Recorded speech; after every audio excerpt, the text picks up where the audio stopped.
নমস্কার, welcome to my channel গোজদার reaction. আজকে আমার প্রথম ভিডিও নিয়ে আমি চলে এসেছি।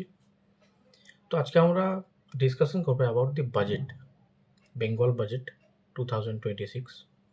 দেখা যাক আজকের বাজেটে কী কী আছে। আমার মতে বাজেট খুব ভালো, আবার কিছু দিক হয়তো আরও বেটার করা যেত। তো এক একটা পয়েন্ট ডিসকাশন করব, দেখা যাক কী কী হয়েছে। তো এবারে যেটা সব থেকে বড় চমক সেটা হচ্ছে ডিএ। আমাদের রাজ্য সরকারি কর্মীদের জন্যে ডিএটা একটা বড় ছিল, যেটা বাজেটে আসার কথা।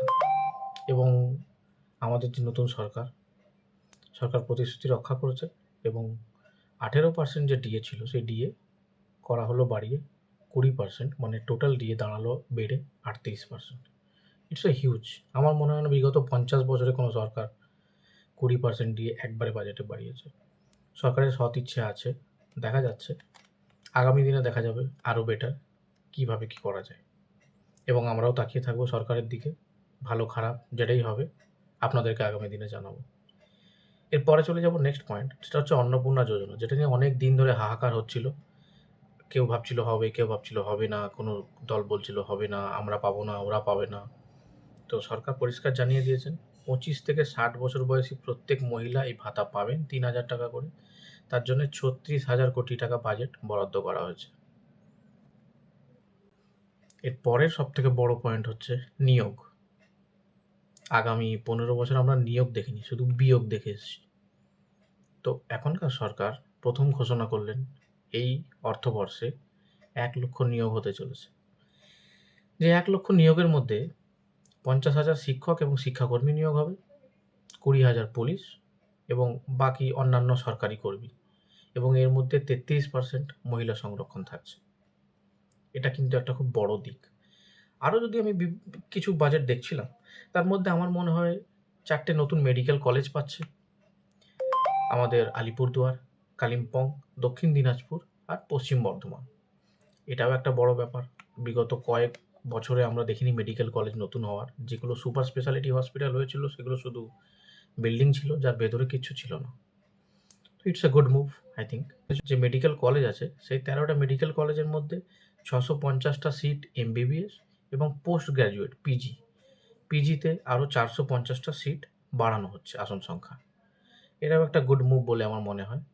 জনকল্যাণমূলক বাজেট। পেনশনভোগীরা, সবথেকে বড় কথা হচ্ছে পেনশনভোগীরা যারা, তারাও কিন্তু এই 38% ডিএর সুবিধা পাবে। এটা একটা বড় দিক। এবং আরও যদি আমরা কিছু বাজেট ভালো করে ঘাঁটি, এর মধ্যে থেকে দেখা যায় কেন্দ্রের সাথে রাজ্যের যে বাজেটের একটা বিশাল ফারাক ছিল, 42%, ইটস এ হিউজ। তো এখন সেটা কমে দাঁড়ালো 22%। It's a good move, welcome. এটা আমাদের সবাইকে ওয়েলকাম করা উচিত। যেটা ঠিক সেটা যেই সরকারে থাকুক, আমার মনে হয় ইটস আ বেটার মুভ। 10% শূন্য পদ থাকছে অগ্নিবীরদের জন্য সংরক্ষিত। এরপরে আমরা চলে যাব যারা সব থেকে বেশি কাজ করতেন দুয়ারে দুয়ারে গিয়ে, যেমন আশা কর্মী হয়ে গেল, আইসিডিএস কর্মীরা এবং যারা প্যারা টিচার আছেন, তাদের মাসিক ভাতা 5,000 টাকা করে বৃদ্ধি করা হয়েছে একবারে। আমার মনে হয় সরকারের সৎ ইচ্ছা আছে সৎভাবে কাজ করার, এবং কাজ করালে ভালোভাবে কাজ করা যায়, এটা অবশ্যই সরকার বোঝাচ্ছে। খুব ভালো লাগছে। আমার মনে হয় বিগত 15 বছর কেন, আমি 20-25 বছরেও এরকম বাজেট দেখিনি। Good move. সরকারি চাকরিতে 33% মহিলা সংরক্ষণ থাকছে, যেটা অলরেডি সেন্ট্রাল থেকে বলা হয়েছিল। এবং ডানকুনি থেকে একটা করিডোর তৈরি করার ঘোষণা হয়েছিল, যেটা নরেন্দ্র মোদী জি করেছিলেন, এবং সেই করিডোরটা অবশ্যই হচ্ছে। সামাজিক সব প্রকল্প যেটা জনকল্যাণমূলক ছিল সেটা চালু থাকছে। সেটা নিয়ে ওনারা বলে দিয়েছেন, অর্থ দপ্তর থেকে বলা হয়েছে সমস্ত জনকল্যাণমূলক প্রকল্প কোনোটাই বন্ধ হচ্ছে না, সব চালু থাকছে। আর সবথেকে বড় যেটা, সরকারি চাকরিতে নিয়োগের ক্ষেত্রে স্বচ্ছতা বজায় রাখার জন্য সরকারি চাকরিতে কোনো রাজনৈতিক কর্মী থাকছে না। এটা ওরা কীভাবে করছে, ইউপিএসসির ধাঁচে কোনো রাজনৈতিক কর্মী থাকবে না, একটা সংস্থা থাকবে যে সংস্থা পুরোটা কন্ট্রোল করবে, কোনো রাজনৈতিক কর্মী নয়। তো তো এই মডেলে যদি করা যায় আমার মনে হয় অবশ্যই টাকা পয়সা নেওয়া বা যেভাবে বিগত কয়েক বছরে আমরা দেখে এসেছি শিক্ষকদের সাথে দুর্নীতি হয়েছে, সেই দুর্নীতিটা আমার মনে হয় বন্ধ করা যাবে। মিড ডে মিলের বরাদ্দ ভাতা বৃদ্ধি পেয়েছে, যারা মিড ডে মিলের কর্মচারী, যারা রান্না করেন, রাঁধুনি, তাদেরও বৃদ্ধি পাচ্ছে 1000 টাকা করে। সিভিক ভলেন্টিয়ার, হোমগার্ডদের ভাতা বৃদ্ধি পাচ্ছে। সবথেকে বড় কথা, 3টে নতুন এয়ারপোর্ট তৈরি হচ্ছে পুরুলিয়াতে, বর্ধমানে এবং আরেক জায়গায়। 100 দিনের কাজ যেটা ছিল সেটা জিআরপির অন্তর্ভুক্ত 125 দিন করা হয়েছে। এবং 100 কোটি টাকার ওপরে যদি কোনো ব্যবসায়ী বিনিয়োগ করেন আমাদের পশ্চিমবঙ্গের রাজ্যে, তাহলে লোকাল সংস্থার থেকে কোনো অনুমোদন লাগবে না। আমার মনে হয় এটা যারা এখানে বিনিয়োগ করবেন তাদেরকে অনেক বেশি উৎসাহিত করবে।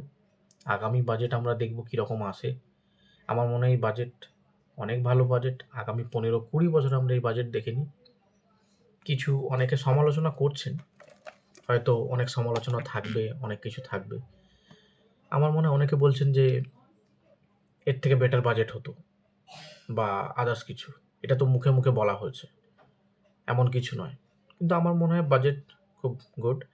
যেমন আমি এখানে যদি একটা ডিটেলসে যাই, হাসপাতালে রোগীদের যে খাবারের যে বরাদ্দ ছিল সেটা ছিল 56 টাকা। সেই 56 টাকাকে বাড়িয়ে করা হয়েছে 110 টাকা, প্রায় দ্বিগুণ। এই বাজেট যদি খারাপ বলে কেউ, তাহলে আর কিছু বলার নেই।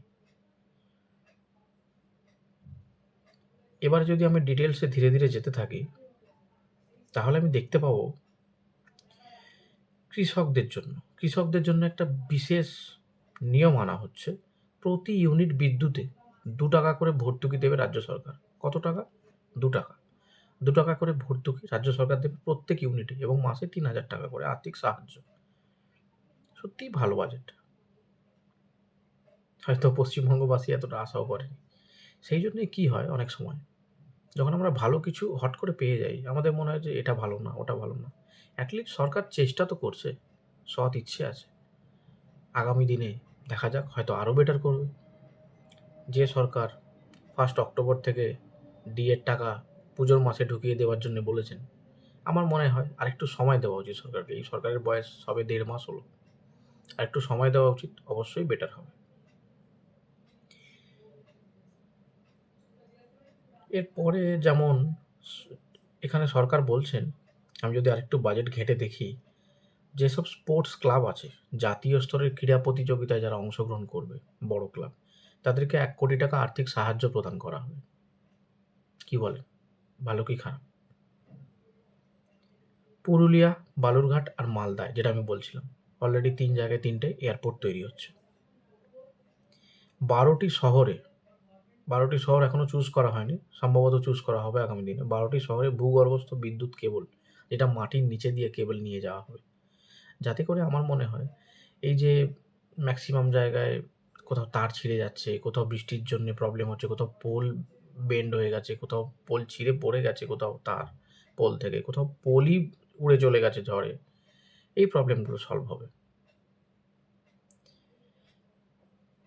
সরকারি বাসে যে মহিলারা যাতায়াত করবেন, আমাদের মা বোনেরা, তাদের জন্যে 550 কোটি টাকা বরাদ্দ করা হয়েছে, এবং এই উদ্দেশ্যে পরে একটি পিঙ্ক কার্ড চালু হবে।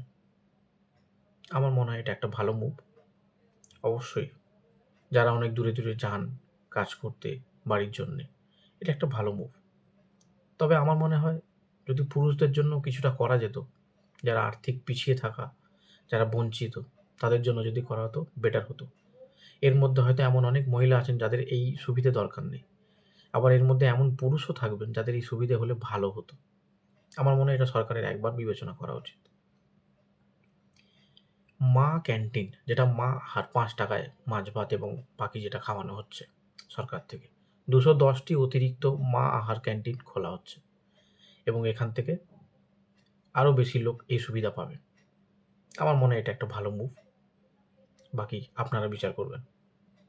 অবসরপ্রাপ্ত সাংবাদিক, যেটা অলরেডি বলা হয়েছিল ম্যানিফেস্টোতে বিজেপির, ওনারা এটা অলরেডি এই বাজেটে দিলেন। অবসরপ্রাপ্ত সাংবাদিকদের মাসে 5,000 টাকা করে পেনশন দেওয়া হবে। স্বাগত এটাকে। জঙ্গিপুর এলাকায় নদীতে খুব ভাঙন ধরতো, সেই নদীর ভাঙন রুখতে 50 কোটি টাকা বরাদ্দ করা হয়েছে। গুড। কি বলেন? এই বাজেট আমার মনে হয় আপার থেকে একদম মিডল টু লোয়ার ইনকামের দিক থেকে আমি বলছি, প্রত্যেকের জন্য ভাবা হয়েছে আমার মনে হয়। এই বাজেট, এরকম বাজেট আগামী 20 বছর 25 বছর কি তার আগেও হয়তো পশ্চিমবঙ্গ দেখেনি। ঝাড়গ্রাম জেলায় জঙ্গলমহলের যে চিড়িয়াখানা আছে সেটাতে 160 একর জমির উপরে টাইগার সাফারি তৈরি হবে। এটা একটা ভ্রমণ কেন্দ্র গড়ে উঠবে এবং সেখান থেকে সরকারেরও যেমন আয় হবে, সেরকম একটা পর্যটন কেন্দ্র গড়ে উঠলে মানুষেরও আয় হবে। কালনা ও শান্তিপুরের মধ্যে সংযোগ প্রতিস্থাপনের জন্য ভাগীরথী নদীর উপর একটি সেতু নির্মাণ করার চিন্তাভাবনা করা হয়েছে। সেটার জন্য 1200 কোটি টাকা ব্যয় করবে রাজ্য সরকার। এরকমভাবে আমার মনে হয় এই বাজেটে প্রত্যেককে নিয়ে ভাবা হয়েছে, সেটা সিভিক পুলিশ হোক, সেটা আশাকর্মী হোক, ICDS হোক, সেটা হোমগার্ড হোক, পুলিশ হোক, নিয়োগের ক্ষেত্রে শিক্ষক নিয়োগ হোক, DA হোক, এভরিথিং। আমার মনে হয় আরও যদি সরকারকে কিছু সময় দেওয়া যায়, হয়তো সরকার ভালো করবে। আগামী দিনে সময় বলবে এবং আপনারা বলবেন। এর পরে আমরা দেখব কিভাবে সরকার এই রাজ্যকে চালায় এবং কিভাবে এই রাজ্য এগিয়ে যায়। এবং সবথেকে বড় কথা, বিভিন্ন শিল্পপতিরা, বিভিন্ন ইন্ডাস্ট্রিয়ালিস্টরা অলরেডি ইন্টারেস্ট দেখিয়েছেন। যেমন আমুলের কারখানা তৈরি হচ্ছে আঁকড়াইলে, বিভিন্ন শিল্পপতিরা ইন্টারেস্ট দেখাচ্ছেন এখানে শিল্প করার জন্য। মনে হয় আই থিঙ্ক 42 বা 45 ইন্ডাস্ট্রিয়ালিস্ট অলরেডি এখানে আসার জন্য তৈরি আছেন। সরকারের কথাবার্তা চলছে, দেখা যাক আগামী দিনে যেমন রিপোর্ট আসবে আপনাদেরকে অবশ্যই জানাবো। পাশে থাকবেন। এটা আমার প্রথম ভিডিও, এবার থেকে ভিডিও আসতে থাকবে প্রতি সপ্তাহে। নমস্কার।